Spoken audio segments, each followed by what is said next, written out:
నుంచి డైవర్ట్ చేయడం కోసంగా చంద్రబాబు నాయుడు గారి మీద అసహ్యమైనటువంటి పదజాలను ఉపయోగించడం సిగ్గుచేటైన విషయం. ఇకపోతే ఎప్పుడు కూడా ఏ పార్టీలైనా క్యాడర్ ఒప్పుకోదు. జగన్మోహన్ రెడ్డి గారి గతంలో ఒక మాట చెప్పారు. జగన్మోహన్ రెడ్డి గారిని తెలుగుదేశం నాయకులు అన్నారని వైఎస్ఆర్సీపీ క్యాడరు తెలుగుదేశం పార్టీ కేంద్ర కార్యాలయం మీద వందలాది మంది పోయి కార్యాలయాన్ని ధ్వంసం చేశారు. కార్యాలయంలో ఉన్నటువంటి పనిచేసేటువంటి స్టాఫ్ ని రక్తగాయాలు కొట్టారు. ఒక సిఐని పంపించి అక్కడ ఉన్న స్టాఫ్ మీద ఎస్సీ ఎస్టీ కేసులు నమోదు చేయించారు. అదేమన్నా జగన్మోహన్ రెడ్డి గారిని అడిగితే మా కార్యకర్తలు ఫ్రస్ట్రేషన్లో పోయారు, తెలుగుదేశం పార్టీలు మమ్మల్ని విమర్శించారని చెప్పని ఆ రోజు మాట్లాడడం జరిగింది. ఇది జగన్మోహన్ రెడ్డి గారి యొక్క నేచర్.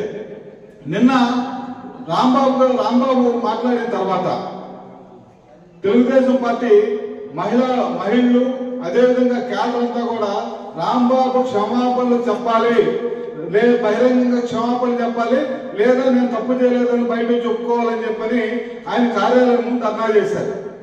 చేసినప్పుడు వైఎస్ఆర్సీపీ గుండాలు ఎవరైతే మన రాంబాబు గారి యొక్క సాకుడు రౌడీ షీటర్లు ఉన్నారో, ఈ రోజు సమాజానికి ప్రమాదంగా మారినటువంటి రౌడీ షీటర్లు ఎవరైతే ఉన్నారో ఆ రౌడీ షీటర్లు వచ్చి తెలుగుదేశం క్యాడర్ మీద దాడి చేయడం జరిగింది, మహిళల మీద దాడి చేయడం జరిగింది. దీనికి స్పందించినటువంటి తెలుగుదేశం క్యాడర్ తిరుగుబాటు చేశారు.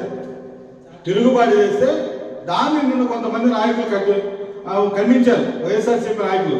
దాంట్లో మాజీ హోంమంత్రి సుచరిత గారు, అదేవిధంగా ఎక్స్ఎంపీలు ఎక్స్ఎమ్మెల్యేలు వీళ్ళంతా కూడా ఖండించడం జరిగింది.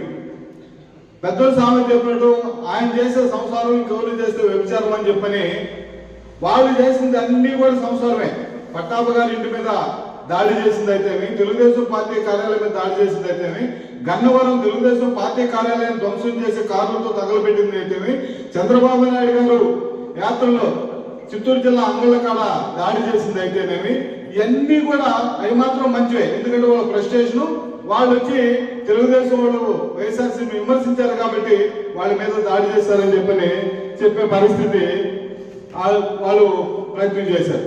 కానీ ఈ రోజు మా జాతీయ అధ్యక్షుడిని చంద్రబాబు నాయుడు గారిని విమర్శిస్తే మాత్రం అది మాత్రం ఫ్రస్ట్రేషన్ కాదు తెలుగుదేశం కార్యకర్తలకి, అది మాత్రం జంగిల్ రాజ్. ఇదంతా ఒక ప్రణాళిక. తెలుగుదేశం పార్టీ క్యాడర్ అంతా కూడా రెచ్చగొట్టి తెలుగుదేశం క్యాడర్ ఎక్కడైతే ఫ్రస్ట్రేషన్ కోల్పోయి వాళ్ళ మీద తిరుగుబాటు చేస్తారో అప్పుడు దీన్ని ప్రజల్లోకి తీసుకెళ్లాలా, అదేవిధంగా కేంద్ర ప్రభుత్వం దృష్టికి తీసుకెళ్లాలా. ఇక్కడ మన చట్టం న్యాయం అన్యాయం అయిపోతున్నాయి కాబట్టి ఇక్కడ రాష్ట్రపతి పాలన విధించాలని చెప్పిన ఒక డిమాండ్ పెట్టాలని జగన్మోహన్ రెడ్డి గారి యొక్క కుచలత్వానికి నిదర్శనం.